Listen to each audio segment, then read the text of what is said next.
हर रोज अपने टॉयलेट में सिर्फ फ्लश करने के लिए ही 20 से 30 लीटर पानी वेस्ट कर देते हैं और एक इंसान दिन में एक बार तो कम से कम टॉयलेट जाता ही है। इस हिसाब से आप लोग सोचिए कि हम लोग सिर्फ फ्लश करने के लिए कितना पानी वेस्ट कर देते हैं। और इसी बात को जापानीज लोगों ने समझा और एक माइंड ब्लोइंग इनोवेशन कर डाला। उन्होंने अपने टॉयलेट के फ्लश के ऊपर ही इनबिल्ड अपने हाथ धोने के सिंक को लगा दिया। अब इसे होता कुछ यूं है कि वो जिस सिंक में हाथ धोते हैं वही पानी टॉयलेट के फ्लश के टैंक में स्टोर हो जाता है और उसके बाद उसी पानी को वो लोग टॉयलेट को फ्लश करने में इस्तेमाल भी करते हैं। कैसा लगा आप लोगों को ये माइंड ब्लोइंग आइडिया? और क्या आप भी चाहते हैं कि इंडिया में ऐसा इनोवेशन इस्तेमाल होना चाहिए? चैट सेक्शन में लिखना मत भूलिएगा। क्या आपको पता है कि इस दुनिया का सबसे हल्का सॉलिड मटेरियल कौन सा है? डोंट वरी, मैं आपको बताता हूं। वो है एरोजेल, जो कि 99.8% एयर से बना होता है। ये सुन के आप लोग हैरान रह गए ना? अब आप लोग इसको देख के सोच रहे होंगे कि शायद ये हीट के कांटेक्ट में आते ही मेल्ट हो जाएगा या जल जाएगा या हीट को ट्रांसफर करने लगेगा। तो यहां पर आप गलत हैं। एक्चुअली एरोजेल एक बहुत ही अच्छा हीट इंसुलेटर है। अबे बहुत अच्छा हीट इंसुलेटर है और साथ ही साथ ये हल्का होता है। इसी वजह से नासा इसे अपने स्पेस प्रोजेक्ट्स में मशीनरी को इंसुलेट करने के लिए इस्तेमाल भी करता है। लेकिन इसकी प्रोडक्शन कॉस्ट बहुत ज्यादा होती है। वो है 60 लाख रुपए पर केजी, जो कि सोने की कीमत से भी ज्यादा है। ये इंटरेस्टिंग फैक्ट जान के आपको कैसा लगा? चैट सेक्शन में लिखना मत भूलिएगा।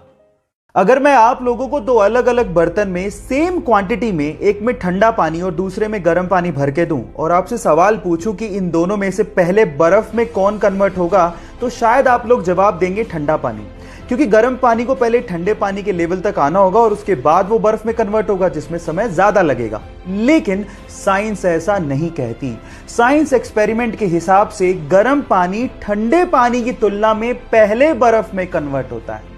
इस इफेक्ट को एम्पेम्बा इफेक्ट भी कहते हैं और इसे आप घर पे भी ट्राई कर सकते हैं। इस फैक्ट के बारे में क्या आप पहले से जानते थे? और अगर नहीं जानते थे तो चैट सेक्शन में लिखना मत भूलिएगा। गाइस, आप लोगों ने फायर यानी कि आग को तो लगते देखा होगा। आग विजिबल होती है, जो कि आप अपनी खुली आंखों से देख सकते हैं। लेकिन गाइस, एक आग ऐसी होती है जो कि लगती है लेकिन दिखाई नहीं देती, जिससे जलन भी उतनी होती है। मैं अंदर की आग की बात नहीं कर रहा हूं, एक साइंटिफिक फैक्ट है बाय द वे। इस आग को हम लोग मिथेनॉल फायर कहते हैं, जो कि इनविजिबल होती है। जैसा कि आप इस वीडियो में देख भी पा रहे हैं कि लोग भाग रहे हैं क्योंकि उन्हें जलन हो रही है, लेकिन वो आग दिखाई नहीं दे रही। एक्चुअली नॉर्मल फायर और मिथेनॉल फायर में यही फर्क होता है कि मिथेनॉल फायर इनविजिबल होती है। एक्चुअली वो डे लाइट में नहीं दिखती, लेकिन रात में वो ब्लू कलर की दिखाई देती है। क्या आप लोग मिथेनॉल फायर के इस फैक्ट को जानते थे? और अगर नहीं जानते थे तो चैट सेक्शन में लिखना मत भूलिएगा।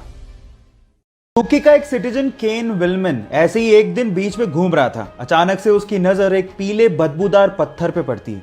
वो उस पीले बदबूदार पत्थर को घर लेके आता है और उसकी जांच करता है। जांचने पर पता लगता है कि ये पीला बदबूदार पत्थर और कुछ नहीं बल्कि व्हेल की एक उल्टी है। और उसके बाद केन विलमन रातों रात करोड़पति बन जाता है। अब आप लोग कहेंगे कि व्हेल की इस बदबूदार उल्टी के लिए भला इतना पैसा कौन देगा? तो मैं आपको आपकी जानकारी के लिए बता दूं कि व्हेल की इस उल्टी को एम्बर ग्रीस कहा जाता है और इसी एम्बर ग्रीस का इस्तेमाल करते हुए बड़ी बड़ी परफ्यूम कंपनियां अपना परफ्यूम बनाती हैं। लेकिन वेट, ये परफ्यूम में सुगंधी के लिए इस्तेमाल नहीं होता, बल्कि एम्बर ग्रीस में एक ऑर्डरलेस अल्कोहल होता है जिसका नाम है एम्बरीन। और ये एम्बरीन परफ्यूम को लॉन्ग लास्टिंग बनाने में मदद करता है। अब आप समझ ही गए होंगे कि बड़ी बड़ी परफ्यूम कंपनियां इस व्हेल की उल्टी के लिए इतना पैसा क्यों देती हैं।